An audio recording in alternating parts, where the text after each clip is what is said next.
नमस्कार, हमारे खास कार्यक्रम मदरसे सर्वे और महाभारत में आपका स्वागत है और मैं हूं राजेश सोनी। दरअसल उत्तर प्रदेश की योगी सरकार के आदेश के बाद आज से प्रदेश भर में गैर मान्यता प्राप्त मदरसों का सर्वे शुरू हो गया है। इसमें जिला अल्पसंख्यक कल्याण अधिकारी अपनी टीमों के साथ मदरसों का दौरा कर सर्वे करेंगे। टीम में प्रशासन और शिक्षा विभाग के अलावा अल्पसंख्यक कल्याण विभाग के लोग भी शामिल हैं और सर्वेक्षण के दौरान राज्य के प्रत्येक जिले में छात्रों और शिक्षकों की संख्या के साथ साथ मदरसे की आय के स्रोत की जानकारी भी जुटाई जाएगी। अब आपको बता दें कि प्रदेश की योगी सरकार ने निर्देश दिया था कि 5 अक्टूबर तक सर्वे का काम पूरा कर 25 अक्टूबर तक राज्य सरकार को रिपोर्ट पेश की जाएगी। दरअसल 31 अगस्त को यूपी सरकार ने बुनियादी सुविधाओं की स्थिति की जांच के लिए राज्य में गैर मान्यता प्राप्त मदरसों का सर्वेक्षण करने का फैसला लिया था और वहीं अब सरकार के इस फैसले को लेकर पूरे प्रदेश में महाभारत छिड़ी हुई है। ओवैसी लगातार इस पर निशाना साध रहे हैं, सरकार के फैसले से नाखुश नजर आ रहे हैं। विपक्ष भी लगातार सरकार को घेरने की कोशिश कर रहा है। इसी पर आज हम चर्चा करेंगे। कई मेहमान भी हमारे साथ होंगे, लेकिन उससे पहले हम आपको सुनाते हैं कि किस तरह की प्रतिक्रियाएं जो हैं वो इस पूरे मामले को लेकर निकलकर सामने आ रही। सुनिए जरा।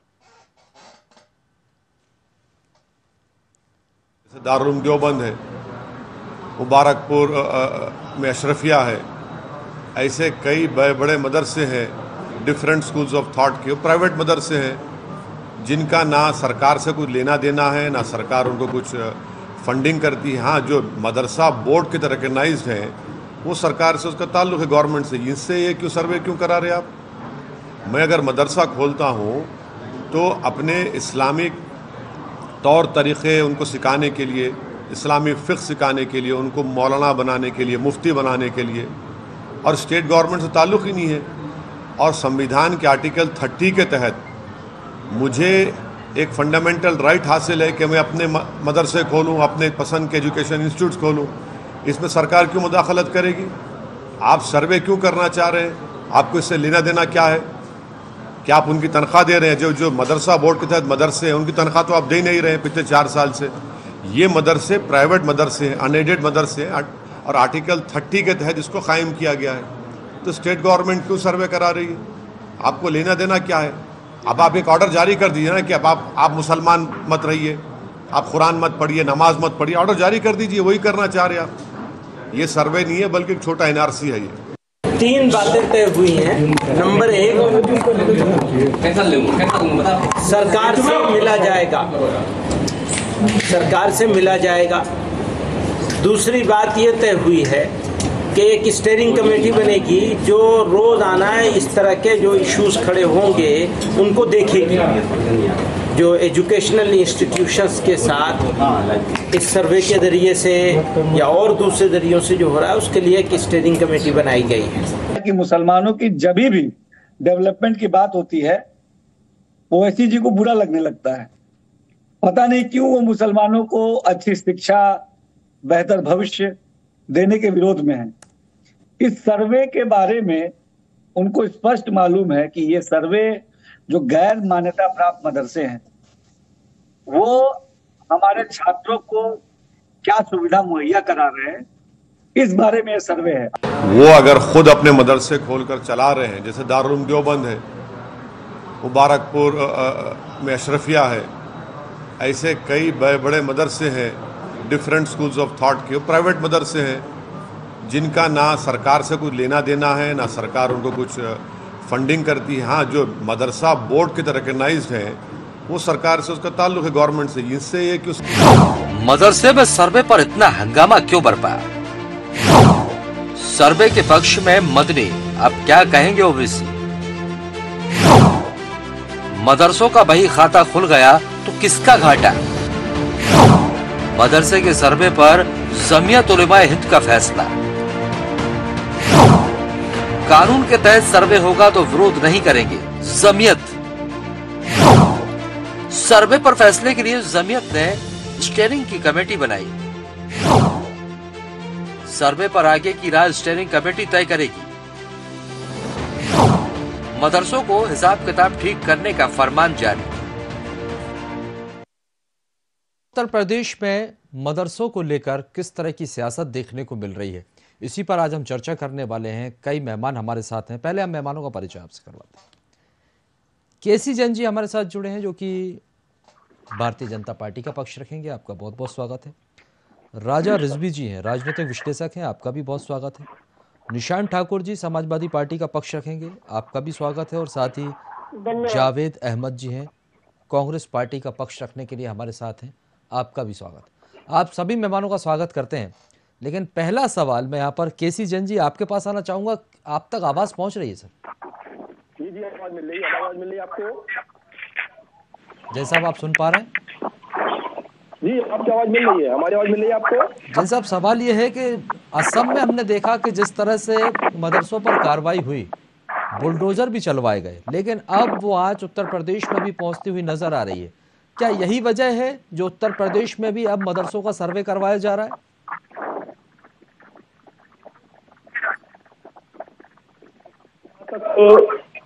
मदरसों की सर्वे को लेकर के बात है तो केवल और केवल इसमें कुछ लोगों को आपत्ति हो रही है। बाकी जो मदरसे के संचालक हैं और साथ ही साथ जो खास करके मुस्लिम समाज के हिमायती हैं और वो चाहते हैं कि बच्चों को अच्छी शिक्षा दीक्षा हो, वो कहीं पर भी इन मदरसों के सर्वे का कहीं पर भी विरोध नहीं कर रहे। दूसरी बात ये कि अभी कुछ समय पहले कई जिलों में जो बाल आयोग की सदस्य है, उत्तर प्रदेश बाल आयोग की सदस्य अनीता अग्रवाल जी, वो कई जगहों पे गई और हमारी उनसे चर्चा भी हुई थी जब वो होकर के आई। तो उन्होंने बताया कि कई जगहों पे मैं गई और वहां ऐसी स्थितियां थी बच्चों को लेकर के कि न तो वहां बाथरूम था लड़कों लड़कियों के अलग अलग, और 2 कमरों में 3 कमरों में मदरसे जिस प्रकार से चल रहे हैं, 50-50, 60-60 बच्चे 2 कमरों में 3 कमरों में बैठे, यानी एक कमरे में 20 बच्चे बैठे हुए हैं। अगर ऐसी दयनीय स्थिति में कोई मदरसा संचालित हो रहा है और बच्चों को की जो हुकूक है उनका हनन हो रहा है, तो अगर आप गलत नहीं है, अगर एक सर्वे हो जाए तो उसमें दिक्कत क्या है? दूसरी बात क्या है? दूसरी बात राजेश जी ये है कि कई बार क्या होता है कि हमें पता चल जाए कि आगे डीएल चेक हो रहा है, आगे सीट बेल्ट चेक हो रही है, आगे हेलमेट चेक हो रहा है, तो जो हेलमेट हैंडल पे लगा होता है ना, वो सिर पे आ जाता है हेलमेट। क्यों? क्योंकि आगे सर्वे हो रहा है, उसकी जांच हो रही है। तो जांच के माध्यम से ही जो सर्वे अनैतिक रूप से चल रहे हैं, जहां पे सुख सुविधाएं नहीं है, जहां बच्चों की मूलभूत आवश्यकताएं नहीं है, लेट्रिन बाथरूम की व्यवस्था नहीं है, वहां पर बैठने की व्यवस्था नहीं है, टाट पट्टी तक की व्यवस्था नहीं है, उन मदरसों में आप देखिएगा कि जांच होने से पहले ही बहुत सारे मदरसों में सुधार हो जाएगा, क्योंकि एक डर होता है कि इसमें कानूनी कार्रवाई हो सकती है, हमारा मदरसा बंद हो सकता है या कुछ इस तरीके की चीजें। तो कुल मिला के अगर सर्वे हो रहा है, अभी तो कोई कार्रवाई भी नहीं हुई, कार्रवाई से पहले सिर्फ सर्वे के नाम मात्र से ही जिस डर का आप जिक्र कर रहे हैं, और विपक्ष का यही कहना है कि आने वाले समय में लोकसभा चुनाव है, ऐसे में कहीं ना कहीं एक अल्पसंख्यक वर्ग को डराने की कोशिश की जा रही है, किस तरह से दबाव बनाया जाए ताकि ये भारतीय जनता पार्टी के पक्ष में वोट करें। ऐसा कोई नहीं राजेश जी, ऐसा बिल्कुल नहीं है। पहली बात तो ये है कि ऐसा नहीं है कि उत्तर प्रदेश का मुसलमान यहाँ पर वोट नहीं किया। रामपुर की आपने उपचुनाव देखा, लोकसभा का चुनाव रामपुर का देखा, मुस्लिम बाहुल्य क्षेत्र है, 53% से ज्यादा मुसलमानों की कई विधानसभाओं में वहां पर आबादी है, उस लोकसभा सीट के कई विधानसभाओं में। उसके बाद में भी अगर हम उस लोकसभा सीट को जीतते हैं तो क्या है, स्पष्ट है कि मुस्लिम वर्ग हमारे साथ है। और भारतीय जनता पार्टी हिंदू मुस्लिम की बात ही नहीं करती है, हम तो सबका साथ सबका विकास की बात करते हैं। अगर टैबलेट बांटा गया तो क्या वर्ग और जाति और धर्म देख के बांटा गया? अगर 5 लाख आवास जो दिए गए, क्या जात धर्म को देख के दिए गए? जो आयुष्मान कार्ड योजना है जिसमें 5 लाख तक का चिकित्सा सुविधा फ्री है, आप उठा के देखिए 60% कार्ड मुसलमानों के बने हुए हैं, 60% कार्ड जो आयुष्मान कार्ड है। तो अगर योगी सरकार भेदभाव कर रही है, विकास के नारे के साथ आगे बढ़ रही है, लेकिन विपक्ष में आखिर इसको लेकर बौखलाहट क्यों है? निशान ठाकुर जी, चलिए आप ही के पास आ जाता हूं, आप इंतजार कर रहे हैं तो क्या परेशानी है अगर सरकार सर्वे करवा रही? हाँ, आपसे ही सवाल है सर निशान जी, क्या परेशानी है अगर सरकार मदरसों का सर्वे करवा रही है? आपको लगता है ये मिनी एनआरसी है जिस तरह से असदुद्दीन ओवैसी कह रहे हैं? विषय एनआरसी या मदरसा नहीं होना चाहिए उत्तर प्रदेश के अंदर। विषय उत्तर प्रदेश की शिक्षा प्रणाली है। सीएम सिटी जैसे बड़े गोरखपुर शहर में, सीएम सिटी मैं इसलिए बोल रहा हूँ कि आप सब भी जानते हैं, माननीय केसी जी भी जानते हैं, और पूरे मीडिया, पूरा उत्तर प्रदेश एक भारत जानता है कि सीएम सिटी गोरखपुर इसलिए है कि आए दिन माननीय मुख्यमंत्री साहब वहीं पे रहते हैं। वहां के अंदर मात्र 3 महीने में आरटीआई के सर्वे में साबित हुआ है कि 83 बच्चे गायब हुए हैं, और 83 बच्चे में से गायब होने के बाद में मात्र केवल 3 बच्चे वापसी हुई है। शिक्षा प्रणाली से इस बात को जोड़ा जाएगा कि नहीं जोड़ा जाएगा? दूसरी चीज, आर्थिक उत्तर प्रदेश की आर्थिक सिटी ग्रेटर नोएडा के अंदर 38% शिक्षक प्राथमिक विद्यालयों से, 38% विद्यार्थी प्राथमिक विद्यालयों से छोड़ के जा चुके हैं। इसका कारण सर्वे नहीं, सर्वे आप छोड़िए, उत्तर प्रदेश को जरूरत है कि यहाँ की शिक्षा प्रणाली पर सुधार किया जाए। दूसरी चीज, सर्वे की मंशा क्या है ये दर्शानी चाहिए। दूसरी मंशा को भी आप दरकिनार कीजिए, मंशा को भी हटाइए, लेकिन चुनाव ये 2024, 2017, 2012 से माननीय मुख्यमंत्री जी और उत्तर प्रदेश माननीय प्रधानमंत्री जी, सभी भारत के प्रधानमंत्री माननीय नरेंद्र मोदी जी कितने दिन से उत्तर भारत की कमान संभाल रहे हैं। मात्र चुनाव के टाइम पर इस तरीके का मामला आता है, रीजन स्पष्ट करना चाहिए। मैं दोबारा से एक ही बात केसी भाई से स्पष्ट कराना चाहूंगा कि उत्तर प्रदेश के अंदर गोरखपुर जैसे शहर में 83 बच्चों का गायब हो जाना ये दर्शाता क्या है, इसका जवाब देंगे। और आर्थिक राजधानी ग्रेटर नोएडा गौतम बुद्ध के अंदर जहां शिक्षा प्रणाली उत्तर प्रदेश की टॉप लिस्ट में जानी चाहिए, शिक्षा प्रणाली पर भी हम बात कर लेंगे, लेकिन बहरहाल मेरा सवाल आपसे मदरसों को, आप कैसे देखते हैं यदि सरकार सर्वे करवा रही, आप इस फैसले का स्वागत करते हैं विपक्ष के नाते? यदि गैर मान्यता प्राप्त मदरसे चल रहे हैं, देखिए यदि मुस्लिम बच्चों को अच्छी शिक्षा दी जाती है, वहां की व्यवस्थाएं यदि देखी जाती है, आधुनिकीकरण किया जाता है, तो यह फैसला तो स्वागत योग्य होना चाहिए। इसमें विपक्ष को क्या परेशानी? भारतीय जनता पार्टी कब क्या कह दे, किसको क्या बना दे, ये आप और हम कभी नहीं जान पाएंगे। रही बात सर्वे, तो सर्वे की मंशा स्पष्टीकरण होने से मना किसी ने किया है, स्वागत योग्य है। मतलब स्वागत करते हैं ना? मेरी बात रखने दीजिए ना, मेरी एक बात रखने दीजिए ना, अरे मेरी बात तो रखने दीजिए, मेरी बात रखने दीजिए ना कि स्पष्टीकरण हो जाए कि सर्वे का रीजन क्या है, सर्वे का रीजन स्पष्टीकरण हो जाए। रीजन स्पष्टीकरण होने के बाद इनकी मंशा का पता लग जाए। लेकिन इन सबको बातों की जरूरत ही उत्तर प्रदेश में नहीं है, क्योंकि यहाँ का रास्ता प्रधानमंत्री की कुर्सी के लिए खुलता है, यहाँ का रास्ता सिर्फ प्रचार है, और यही कारण है कि सर्वे जैसा बड़ा मामला उठाया जा रहा है। कहीं ऐसा तो नहीं कि आपके खेमे में खलबली मच गई, कोई डर हो, ऐसा ना हो कि जिस तरह से एमवाय फैक्टर की बात की जाती थी, और यदि इसका फायदा अगर बीजेपी को मिल गया तो लोकसभा चुनाव में आप लोगों के हाथ से ये वोट बैंक छटक जाएगा? लोक विधानसभा के चुनाव किस तरीके से हुए हैं ये सभी लोग परिचित हैं। किस तरीके से उत्तर प्रदेश अधिकारियों से मांगा गया है ये बताने की जरूरत नहीं है। लेकिन बात अगर जनता के जनादेश की गई है, तो अगर 3.5 करोड़ वोट पाकर भारतीय जनता पार्टी को मिले हैं और सरकार आने का मौका दिया है, तो इनको अपराध करने का अधिकार नहीं मिला है। भारतीय जनता पार्टी के विपक्ष में समाजवादी पार्टी 3 करोड़ वोट पाकर के आई है, तो इनका हक बनता है कि जनता और गरीबों की रक्षा के लिए अपनी आवाज सदन से लगाकर जनता के दरबार तक उठाई। चलिए आ रहा हूँ, आज जावेद अहमद जी आपके पास आऊंगा। आप कैसे देखते हैं, क्योंकि यदि सरकार सर्वे करवाती है और मुस्लिम समुदाय और उनके बच्चों को अच्छी शिक्षा यदि मिलती है तो ये फैसला अच्छा होना चाहिए। अभी निशांत जी भी इसका स्वागत करते हुए नजर आए, हालांकि दबी जुबान में उन्होंने स्वागत किया। आप कैसे देखते हैं, आपकी प्रतिक्रिया जानना चाहूंगा।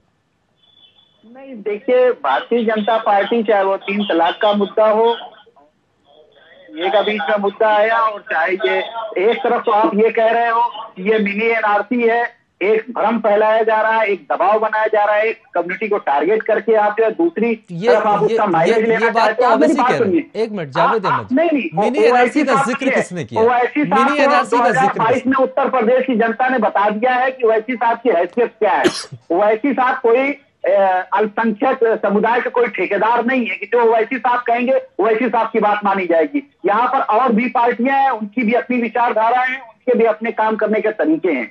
ओवैसी साहब और भाजपा, आप भाजपा एक तरफ जो है बॉलिंग करेगी, ओवैसी साहब बैटिंग करेंगे। उत्तर प्रदेश का या पूरे देश का मुसलमान इतना भी नासमझ नहीं है ये कि तो वैसी अपने साहब अपने आरोप जैसे है। बीजेपी लोगों कहती है कि को वो बहुत कांग्रेस ज्यादा की बी स्तर पर टीम है, दिखाएगा। आप कहते हो भाजपा की बी टीम है।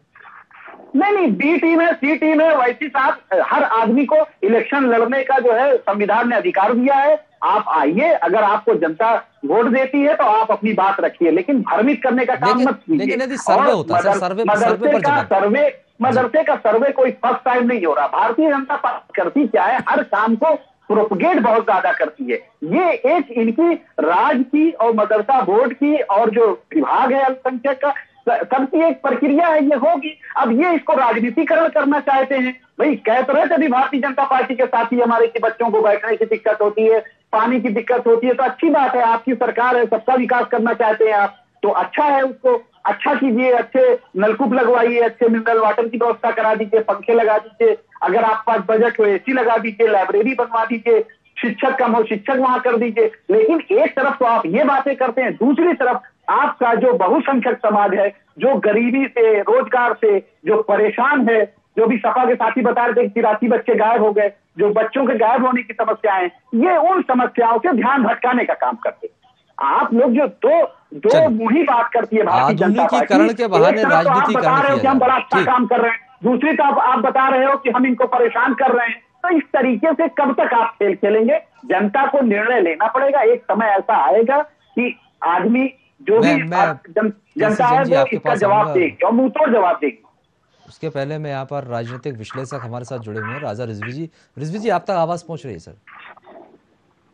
रिजवी जी, रिजवी जी, आप तक आवाज पहुंच रही है सर? क्या आप सुन पा रहे हैं?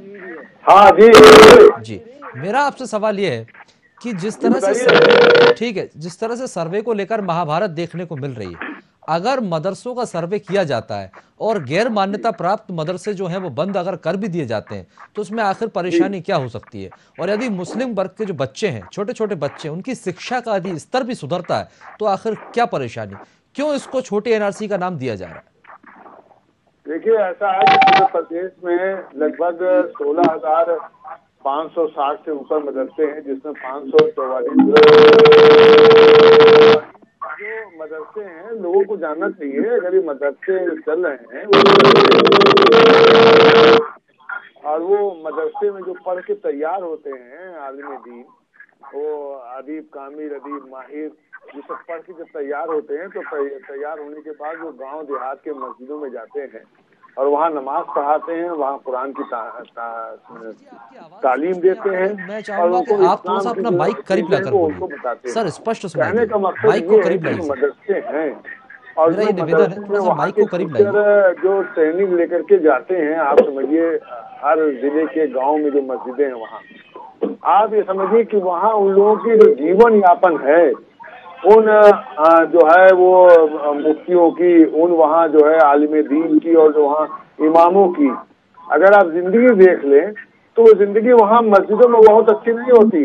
गांव वाले उनको खाना दे देते हैं तो खाना खा लेते हैं, जो बच्चे पढ़ने आते हैं वो उनको फीस दे देते हैं, उस फीस से चल जाता है, तो बहुत अच्छी हैसियत नहीं रहती। आप समझिए वहाँ तो मौत भी नहीं हो पाते। अब अगर सरकार ने ये सोचा है कि हम मदरसों का सर्वे कराएंगे जो हमारे मानक में नहीं आ रहे हैं, जिनका जो है रजिस्ट्रेशन नहीं है, जो अनुवादित नहीं है, तो उनको हम देखेंगे, उनको जांच करा के समझेंगे कि उनके यहाँ टीचर हैं कि नहीं है, उनके यहाँ पढ़ाई ठीक से हो रही कि नहीं हो रही है। अब ये किसी को घबराने की जरूरत नहीं है। ऐसे देश में ईसाइयों के, बौद्धों के, सिखों के, सनातन धर्म के, आर्य समाज के, ब्रह्म कुमारियों के और व्यास पीठ के शिक्षा केंद्र हैं, धर्म के शिक्षा केंद्र हैं, उनके साथ जो है वैचारिक शिक्षा, व्यवसायिक शिक्षा, ये सबकी जांच जो है वो होती रहती। सरकार जो है वो निरीक्षण कराती रहती है। कोई ऐसा नहीं है खाली मदरसे के साथ ही हो रहा है। अब ये है कि एक मुस्लिम समुदाय का मदरसा है। मैं ये कहना चाहता हूँ, अगर सरकार ही चाहती कि मदरसे में मॉडर्न एजुकेशन दिया जाए, क्या मैं मुसलमान हूँ, क्या आप सुनिए हमारे मुकद्दर में यही लिख दिया है कि हम नाव बनेंगे, हम सब्जी बेचेंगे, कबड़िया बनेंगे, हम दर्जी बनेंगे, हम मोटरसाइकिल ठीक करेंगे, हम पंचर बनाएंगे, यही मेरे जिम्मे लग गया है। क्या हम IAS नहीं बन सकते? क्या हम IPS नहीं बन सकते? क्या हम इंजीनियर नहीं बन सकते? क्या हम डॉक्टर नहीं बन सकते? क्या हम आर्किटेक्ट नहीं बन सकते? हम यही बनेंगे। मदरसे के अंदर जो तालीम दी जाती है वो खालिस दीनी तालीम दी जाती है, कुरान शरीफ के बारे में बताया जाता है, पैगंबर मोहम्मद मुस्तफा सल्लल्लाहु अलैहि वसल्लम के अमली जिंदगी के बारे में बताया जाता है। अगर उसके साथ साथ सरकार सर्वे करा करके ये निकाल ले कि आधुनिकीकरण भी मॉडर्न हो, एजुकेशन और जो बातें आपने कही और मैं हैं कहता हूँ उसमें से मॉडर्न बहुत अहम हो एजुकेशन जाती से है मदरसे वाले क्यों कि परेशान है। इंजीनियरिंग, मैं डॉक्टर तो आपके हमें भी बनना चाहिए, सही चैलेंज बात कर रहा है। हूँ। बहुत कुरान अहम बात हो शरीफ में जाती है यहाँ पर, 1400 साल पहले आधुनिकीकरण बताया बहुत जरूरी हो जाता है। लेकिन यहाँ कुरान पर शरीफ का रोकूंगा 55 नंबर का सर। सूरा। केसी जैन जी, आधुनिकीकरण तो आप करने जा रहे हैं, लेकिन विपक्ष का ये आरोप है यहाँ भी आप राजनीतिकरण कर रहे हैं, इस पर राजनीति दिखाई दे रही। सवाल ये भी विपक्ष का है कि यदि आप मदरसों का सर्वे करवा रहे हैं तो ऐसे और भी स्कूल हैं, वहां के सर्वे अभी तक क्यों नहीं करवाए गए, जहां पर शिक्षा का स्तर क्या है। बात यदि मदरसों की आती है तो आप मदरसों पर जाके सर्वे करवाने के लिए तैयार हो गए, और स्कूलों का सर्वे क्यों नहीं करवाया जाता। तो जाहिर सी बात है विपक्ष इस पर सवाल उठा रहा है। जी देखिए राजेश जी, यहाँ पे दो बातें। एक तो ये उस तरीके के मदरसे हैं जो सरकार के द्वारा एडेड हैं, और दूसरे वो मदरसे जो सरकार के द्वारा मान्यता तो ली है उन्होंने, लेकिन सरकार के द्वारा एडेड नहीं है। तो ऐसे में जितने भी संस्थान, वो चाहे किसी ट्रस्ट के द्वारा चल रहे हो, संस्था के द्वारा चल रहे हो, समिति के द्वारा चल रहे हो, या किसी मंदिर में चल रहे हो, ऐसे संस्थान जिन्होंने भी बिना परमिशन के तो आप कोई भी शिक्षण संस्थान खोल नहीं सकते, तो आपको अनुमति तो लेनी सरकार से। तो कुल मिलाकर के मान्यता होना अलग बात है और एडेड होना अलग बात है। तो मान्यता तो सबको लेनी, बिना मान्यता के तो उत्तर प्रदेश में कोई भी शिक्षण संस्थान नहीं कर सकता है। इसका पहले से ही जो है सर्कुलर जारी हो चुका है। लेकिन तो ऐसे में जितने भी संस्थान है, सर्वे के बाद क्या होगा, वो चाहे केसी जैन जी, राजेश जी देखिए, ठीक है, जो असम में हुआ बुलडोजर चला, तो क्या यहाँ पर भी इसी तरह की कार्रवाई देखने को मिलेगी उत्तर प्रदेश? ऐसा देखिए ऐसा है कि वहां पे जो चीजें चल रही थी उनमें चीजों को मैनिपुलेट किया जा रहा है, चीजें कुछ थी पेश, कुछ चीजों को दिया जा रहा है, तो वो अलग स्थितियां थी। लेकिन उत्तर प्रदेश में ऐसा कुछ भी नहीं होने वाला है।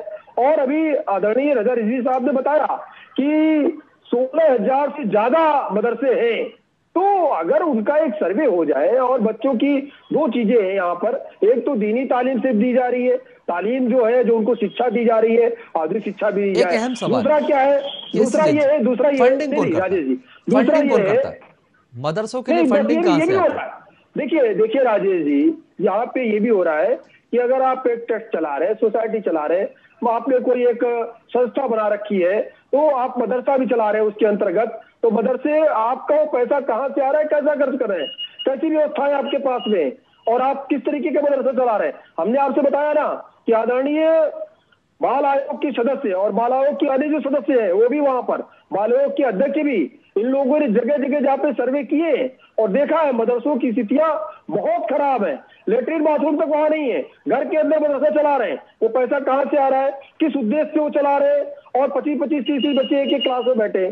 पानी पीने की व्यवस्था नहीं है, भीषण गर्मी में पानी की व्यवस्था वहां नहीं थी। तो पूछा गया पानी की व्यवस्था, तो कहीं पे पानी तक की व्यवस्था नहीं निकली। तो ऐसी स्थिति में अगर इन शिक्षण संस्थानों की, और अगर मदरसे में बात हो रही मदरसे का, अगर सर्वे हो जाए तो दिक्कत क्या है। और अभी तो कुछ हुआ भी नहीं है, अभी सर्वे की शुरुआत है, सर्वे हो जाए, चीजें सामने आ जाए, अगर कोई अनैतिक कार्रवाई होती है तो विपक्ष को जो सवाल खड़ा करना है बिल्कुल खड़ा करे, लेकिन कोई अनैतिक कार्रवाई होती है तब पहले से भय दिखाना सरकार आपके खिलाफ है और आपका ये हो जाएगा, वो हो जाएगा, बुलडोजर चल जाएगा, ये तो अनैतिक बातें हो रही हैं। ये तो राजनीति कर रहे हैं विपक्ष के लोग और बता रहे हैं भारतीय जनता पार्टी राजनीति कर रही है। अगर सर्वे हो जाए और सबके अधिकारों की बात हो जाए तो क्या दिक्कत है। और रजा रिजवी साहब ने बहुत बड़ा प्रश्न उठाया है, अपने मजहब के लोगों के लिए एक बड़ा सवाल उठाया है कि क्या उनकी किस्मत में पंचर जोड़ना, मोटरसाइकिल बनाना या इस तरीके की दुकानें खोलना, क्या यही उनके भाग्य में है। अगर वो आधुनिक शिक्षा बच्चों को मिले, बच्चे बड़े होकर के डॉक्टर बने, IAS बने, PCS बने और सारी चीजों में जाए, तो इसमें बुराई क्या है। ये तो एक तरीके से मुसलमानों के कल्याण के लिए सरकार एक अच्छा कार्य कर रही है, लेकिन विपक्ष को सिर्फ और सिर्फ राजनीति करनी है, इसलिए विपक्ष इस तरीके के सवाल उठा रहा है। विपक्ष आप पर आरोप लगा रहा है, आप विपक्ष पर आरोप लगा रहे हैं, लेकिन अगर शिक्षण संस्थानों की, अगर जो वैध मदरसे भी हैं उसमें ओबीसी का ये भी आरोप है कि 50,000 शिक्षक ऐसे हैं जिनका अभी 750 करोड़ का वेतन बकाया है, वो वेतन तक नहीं दिया गया। नहीं देखिए, वो दोनों चीजों को मिक्स नहीं करना है यहाँ पर। जहां पर वेतन ना मिलने का मतलब ये नहीं है अगर तो वेतन गंभीर आरोप तो है ना सर, जुड़ा तो उसी से मामला है। आप मदरसों की बात कर रहे हैं, लेकिन वहाँ पढ़ाने वाले वैध, यदि जो वैध है, जो मदरसे वैध है, वहाँ के शिक्षकों को वेतन नहीं मिला, उनका वेतन बकाया। नहीं, देखिए वेतन का क्या कारण है, किस संस्थान में वेतन क्यों नहीं पहुंचा, क्या कारण है, ये तो जो संस्थान है वो स्वयं सरकार से सवाल जवाब उसका लेकर के करेंगे। और ऐसा नहीं कि सबका एक साथ नहीं मिला, सबका नहीं मिला ऐसा नहीं है, कहाँ पे किस लिए वेतन रुका है, क्या कारण है, और हो सकता है वो वेतन जल्दी मिलने वाला भी हो, ये भी हो सकता है। लेकिन क्या इसका खामियाजा वो बच्चे भुगतेंगे जो गैर मान्यता प्राप्त शिक्षण संस्थान है, जो ऐसे मदरसे हैं जहां पर पानी पीने की व्यवस्था नहीं है, जहां पे सिर्फ और सिर्फ दीनी तालीम दी जा रही है, आधुनिक शिक्षा का कोई दूर दूर तक वास्ता नहीं है। तो अगर उनको पेमेंट नहीं मिली बाय द वे, तो उसका खामियाजा वो बच्चे भुगत रहे हैं क्या? और पेमेंट चलिए अभी नहीं मिला है, और लेकिन शिक्षा संस्थान तो बहुत लंबे समय चल रहे हैं मदरसे, हमेशा से उनकी यही स्थिति है। वहां से जो बच्चे पढ़ के निकल रहे हैं वो किसी भी विभाग में जाने लायक नहीं है, कुछ बनने लायक नहीं है, क्योंकि आपने धर्म के बजाय उनको कुछ सिखाया नहीं। क्या धर्म के साथ साथ आधुनिक शिक्षा नहीं होनी चाहिए? और सरकार अगर इसकी व्यवस्था कर रही है, इस पे जोर दे रही है, तो इसमें बुराई क्या है? क्या बुराई इसमें? क्या आधुनिक शिक्षा भी साथ में हो, उनके लिए पानी की पीने की अच्छी व्यवस्था हो, उनके लिए स्वच्छ साफ लेटरिन बाथरूम हो, और उनके लिए किताबों की अच्छी व्यवस्था हो। अगर इस पे सरकार जोर दे रही है, एक सर्वे करा रही है, रिपोर्ट आ जाए, रिपोर्ट के अनुसार एक सर्कुलेशन जारी होगा, एक समय दिया जाएगा कि आप 6 महीने में, साल भर में, 3 महीने में इसमें सुधार कर लीजिए, और सुधार नहीं होगा दोबारा सर्वे होगा, दोबारा उनको नोटिस जाएगा। अगर इस प्रक्रिया का पालन सरकार कर रही है तो इसमें दिक्कत क्या है? किस बात की दिक्कत है इसमें? जावेद जी बताइए, किस बात की दिक्कत है? यदि सर्वे हो जाता है तो हो जाने दीजिए, परेशानी क्या है? यदि बच्चों को अच्छी पढ़ाई, अच्छी शिक्षा मिलती है। मदरसों का तो सर्वे एक सीमित सर्वे है। एक जो बहुत बड़ी समस्या है, कोरोना जैसी महा बीमारी के बाद जो लोग पेरेंट्स जो उभरे हैं, जो 25, 30, 40% प्राइवेट स्कूलों की फीस बढ़ा दी गई है, और जो बिना फिटनेस की गाड़ियां बच्चों की जिंदगी के साथ खिलवाड़ कर रहे हैं। आए दिन कहीं गैस फट जाता है, कहीं गाड़ी फट जाती है, कहीं उसका बॉडी में से कहीं शीशा तोड़ के बच्चा जो है बाहर निकल आ रहा है ब्रेक मारने पर। उनका सर्वे कौन कराएगा? उनकी जिम्मेदारी कोई और सरकार के पास है क्या? मैं पूछना चाहता हूं, उन नागरिकों की जिम्मेदारी किनके पास है? एक अल्पसंख्यक समाज मिला है जिसका आपको सर्वे कराना है, जिसकी आपको बड़ी चिंता है, जिसकी आपको विकास उन्हीं के साथ कर देना है। तो बाकी के 85% जो 80 बनाम 20 का चुनाव आपने लड़ा, तो वो जो 20% के लोग हैं, उनके बच्चों की खैरियत कौन लेगा जनाब? ये बताइए। उनके बच्चों के स्कूल को सही कौन कराएगा? उनकी फीसें कौन रैशनलाइज कराएगा? उनके बच्चों के जो एडमिशन के वक्त गलत पैसे लिए जाते हैं, उन पे रोक कौन लगाएगा? और उनके बच्चों की जो यूनिफॉर्म जो डिजाइन किए जाते हैं, ऐसे यूनिफॉर्म प्राइवेट स्कूलों में डिजाइन किए जाते हैं जो बच्चा एक साल से दूसरी साल में नहीं पहन सकता। ये इन सब चीजों पे कौन रोक लगाएगा? आप नहीं रोक लगा सकते, क्योंकि सारे धनाढ़ लोग जो चुनाव में फंडिंग करते हैं पार्टियों को, वही लोग स्कूल चलाते हैं। हिम्मत नहीं है जो उनको आप हाथ लगा दें। तो इस तरीके की जो नीति चला रहे हैं, इससे देश नहीं चलता है, ना इससे कोई विकास होगा। बात बहुत जो है कठोर है, आप इसको सुनिए। सिर्फ आप जनता को बरगलाने का काम कर रहे हैं, जनता के कानों को खुश करने का काम कर रहे हैं। अब ज्यादा दिन कान खुश नहीं चलेगा, आपको धरती पे धरातल पे काम करना पड़ेगा। अपनी योजनाओं को संचालित करनी पड़ेगी। ना आपने रोजगार दिया, ना आपने महंगाई पे कंट्रोल किया, ना आपका जो है प्रशासन सही से चल रहा है, ना आप जो है आपका सुशासन सही से चल रहा है, ना आपकी हॉस्पिटल की कोई व्यवस्था सही से चल रही है। कैसी बात कर रहे हैं आप लोग? आप लोग को जब कुछ होता है तो आप एक अल्पसंख्यक समाज का एक शगुफा छोड़ देते हैं, छोड़ने के बाद अपना जो है पड़े रहते हैं, मनमर्जी जो चाहे चल रहा है। अरे भैया, जिस जनता ने आपको मैंडेट दिया है उसका कौन करेगा? उसकी भरपाई कौन करेगा? उनके बच्चों का ध्यान कौन रखेगा? उनके बच्चों को तो भी स्कूल में जीत जाते हैं तो लोकतंत्र बच जाता है, और जो चुनाव आप हारते हैं लोकतंत्र खतरे में आ जाता है। अभी 5 राज्यों में चुनाव हुए, 5 राज्यों में चुनाव हुए, चुनाव परिणाम हमने बता दिया कि आपकी मंशा के विरुद्ध है जनता आपकी मंशा के खिलाफ है। 5 राज्यों में चुनाव हुए और 5 में आप शून्य हो गए। फिक्र किसकी है? जुम्मन 5 राज्यों में चुनाव हुए, 5 में आप शून्य हो गए, शून्य हो गए। ये नीतियों पर सरकार की मोहर लगा रही है जनता। सबका साथ, सबका विकास आपको खारिज कर दिया मैंडेट दिया, और 3 तलाक की भी आपने बात की। आपने अभी 3 तलाक की बात की। जो महिलाएं पीड़ित हैं, जो महिलाएं जो महिलाएं 3 तलाक के नहीं, आप लोग बिल्कुल जो है बिना कर्तव्य की बात करते हैं। आपका ठीक है सर, विषय पर आइए, विषय पर बात इसके अलावा कीजिए। कुछ भी नहीं है। विषय मदरसे है सर, बिल्कुल विषयांतर मत एक एक करके बात रखिए। जावेद जी, पर्याप्त समय है, अब आप अपनी बातों का जवाब ले लीजिए, अपने सवालों का कैसे एक एक करके सबको समझ में, पर्याप्त समय है आप लोगों को। अभी रिजवी जी भी इंतजार कर रहे हैं, उनके पास भी पहुंचना है। आप एक एक करके अपनी बात रखिए, एक साथ बोलेंगे समझ में नहीं आएगा। इसलिए आपने जो सवाल उठाए, गंभीर सवाल, केसी जैन जी, उसका जवाब दे दीजिए, फिर मैं रिजवी जी आपके पास आऊंगा जल्दी से। देखिए राजेश जी, मूल बात यह है कि विपक्ष को सिर्फ और सिर्फ राजनीति करनी है। इनके पास कोई विपक्ष मुद्दा भी तो बचा यही नहीं। कह रहा है कि सरकार भी विपक्ष पूर्ण आधुनिकीकरण रूप के से नाम पर मुद्दाविहीन हो गया है। राजनीतिकरण कर रही है। जी, विपक्ष का भी यही कहना है कि सरकार जो है वो राजनीतिकरण कर रही है आधुनिकीकरण के नाम पर।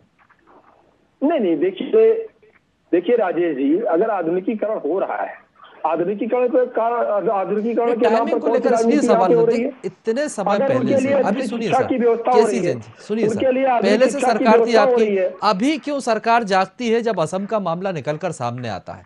उसके बाद सरकार एक्शन में आती है, सर्वे रिपोर्ट मंगवाती है, क्योंकि असम में हमने देखा जो कुछ भी हुआ वहाँ बुलडोजर भी चलवाए गए। तो इस टाइमिंग को लेकर जरूर सवाल खड़े होते हैं। और दूसरा सवाल ये कि आने वाले समय में लोकसभा चुनाव भी है, तो कहीं ना कहीं एक बड़ा तबका, एक बड़ा वोट बैंक है, तो बीजेपी की रणनीति से हर पार्टी वाकिफ है।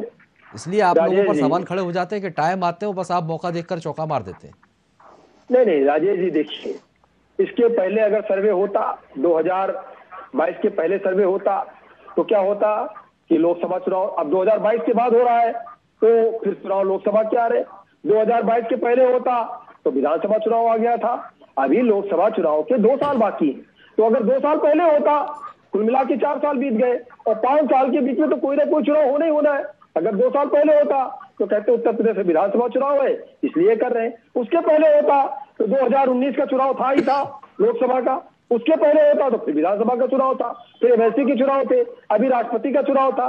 तो चुनाव तो देश और प्रदेश में कोई ना कोई होते रहते हैं, लेकिन क्या चुनाव की आड़ में अगर कोई अच्छा काम हो रहा है तो वो काम नहीं होना चाहिए क्या? पहली बात। दूसरी बात ये कि आपने कहा कि असम के बाद ये ऐसा हो रहा है। देखिए, ऐसा बिल्कुल नहीं, समय समय पे सर्वे होते रहे।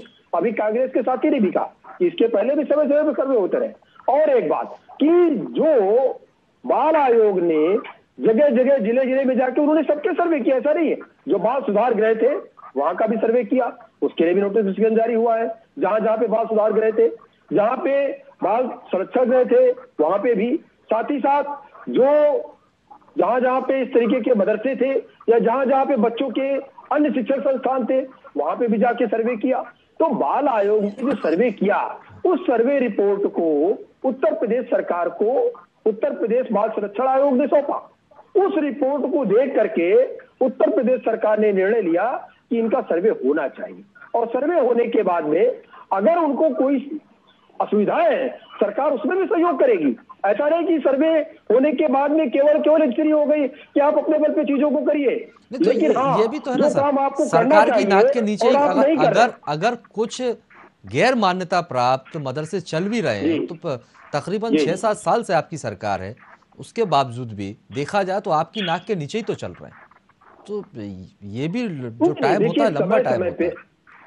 नहीं, देखिए, हमने आपसे बताया कि बाल संरक्षण आयोग ने जब इसका सर्वे किया, पूरे जिलों की सर्वे की रिपोर्ट आ गई और देखा गया कि जो इस तरीके के मदरसे हैं, वहां पे मदरसों के संचालन के नाम पर तमाम सारी संस्थाओं से, तमाम सारे ट्रस्ट से इस तरीके का पैसा लेकर के उनको संचालित तो किया जा रहा है, लेकिन उन ट्रस्टों में कहां से पैसा आ रहा है? उसके बाद में उनसे आपने पैसा कितना लिया? 2 कमरे आपके खुद के घर में हैं, वहां आप मदरसा संचालित करा रहे हैं।